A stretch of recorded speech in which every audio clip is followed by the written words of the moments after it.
I know everyone, including me, describes soups as warm, comforting and cozy, so I'm gonna go with soup that cures hangover, flu and Alzheimer's all at the same time. Česnečka has a deep and rich taste, smells amazing and is suiting those with refined taste and people who like basic food as well. Today we are making perfect garlic soup with just 5 ingredients. In Slavic folklore, garlic was used not only in cooking, but as a protection, thought to keep sickness and bad spirits away.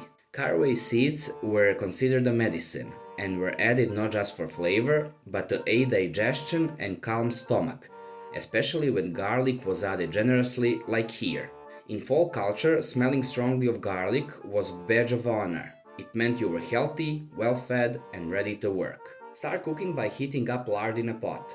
When it gets hot, add potatoes cut in small cubes. Fry for a few minutes to get that crust going. Near the end, add around 1 clove of minced garlic and a teaspoon of crushed caraway seeds just to intensify the flavor. Cover everything with chicken stock. The best is one you made yourself, but you can be lazy as me and use the store-bought one. Add salt, pepper and bay leaves and cover everything with lid. We are gonna leave potatoes to cook for about 20 to 25 minutes, and in meantime we are gonna make some croutons. I had some rustic rye bread which I didn't want to throw away, so I just chopped it up in thin cubes. Heat up hefty amount of olive oil and toss the bread inside. Mix it for 3 to 4 minutes on medium to high heat until it gets golden brown or even a bit darker.